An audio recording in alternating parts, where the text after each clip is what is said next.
Hello दोस्तों, कैसे हैं आप सब लोग। मैं पंकज आपका स्वागत करता हूं मेरे YouTube चैनल अभ्यास क्लासेस में। तो दोस्तों, आज हम बात करने वाले हैं हिंदी के बारे में। और हिंदी में एक इम्पॉर्टेंट टॉपिक बनता है जिसे कहते हैं हिंदी के प्रमुख कवि और लेखकों के नाम और उनके उपनाम। तो ये बहुत इम्पोर्टेंट टॉपिक रहता है और लगातार आप लोगों को अगर पेपर दे रहे होंगे तो आप लोगों को ऐसे क्वेश्चन देखने को मिल जाते हैं जहां पर ये थोड़े से डाउट का काम करते हैं। तो मैं उसी डाउट को क्लियर करने के लिए आपके पास कुछ क्वेश्चंस लेके आ रखा हूं। तो चलिए बात करते हैं इस वीडियो में इन सारे टॉपिकों के बारे में। तो देखो दोस्तों, हम बात करेंगे कवियों और उसके लेखकों के बारे में। तो कवि हो गए और लेखक हो गए, उनके क्या होंगे, उपनामों के बारे में बात करेंगे। उपनाम के बारे में जब हम बात करेंगे तो बहुत सी चीजें हैं जो हमको पढ़नी है।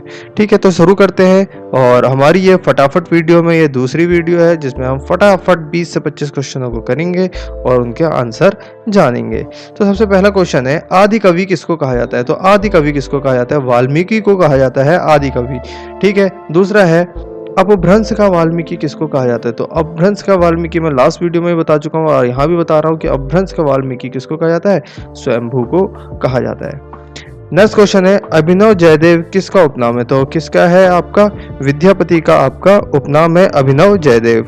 नेक्स्ट क्वेश्चन है, हिंदी का प्रथम कवि किसको माना जाता है। तो हिंदी का प्रथम कवि किसको माना जाता है, सरहप्पा को हिंदी का प्रथम कवि माना जाता है।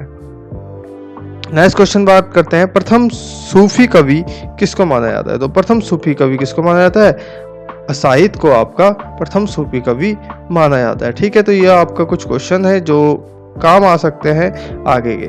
नेक्स्ट में बात करते हैं, अगर हम इससे आगे की बात करें तो जड़िया कवि किसको कहा जाता है। तो जड़िया कवि किसको कहा जाता है, नंददास को आपका कौन सा कवि कहा जाता है, जड़िया कवि कहा जाता है।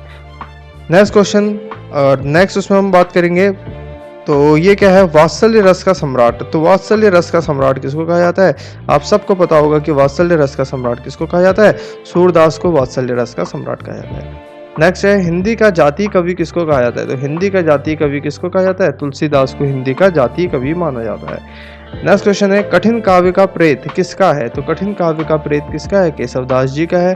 नेक्स्ट क्वेश्चन है, पुराने पंथ का पथिक किसको माना जाता है। तो किसको माना जाता है, मतीराम को आपका पुराने पंथ का पथिक माना जाता है। नेक्स्ट क्वेश्चन, प्रेम की पीर का कवि किसको माना जाता है। तो प्रेम की पीर का कवि किसको, घनानंद को माना जाता है।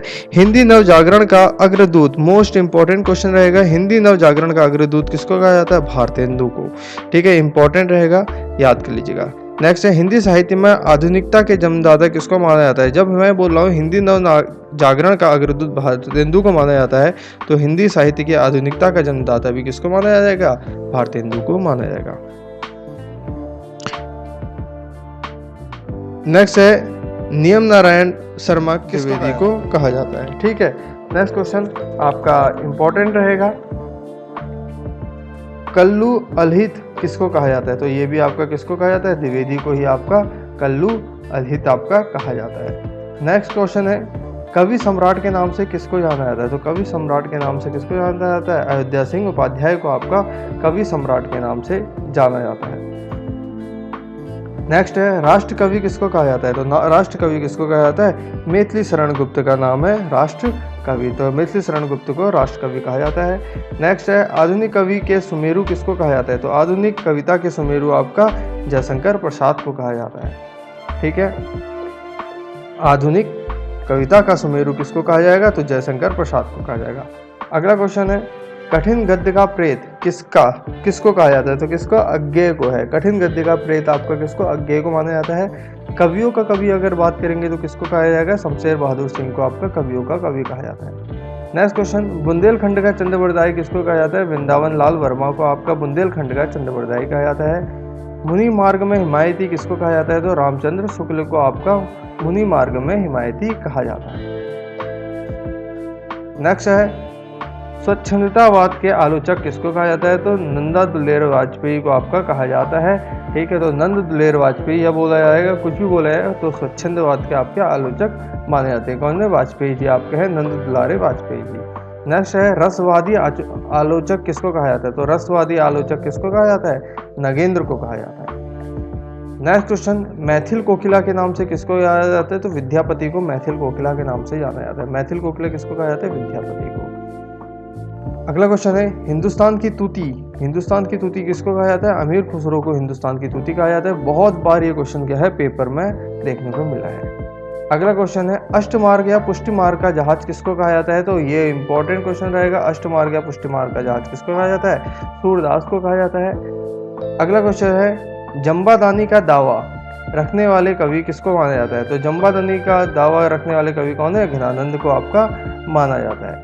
नेक्स्ट क्वेश्चन है, प्रकृति का सुकुमार कवि किसको कहा जाता है? तो प्रकृति का सुकुमार कवि किसको कहा जाता है? सुमित्रा नंदन पंत को आपका कवि प्रकृति का सुकुमार कवि कहा जाता है। किसको? सुमित्रा नंदन पंत को। आधुनिक मीरा के नाम से किसको जाना जाता है? तो आधुनिक मीरा के नाम से किसको जाना जाता है? महादेवी वर्मा को जाना जाता है। नेक्स्ट क्वेश्चन है, एक भारतीय आत्मा के नाम से किसको जाना जाता है? तो माखनलाल चतुर्वेदी को एक भारतीय आत्मा के नाम से जाना जाता है।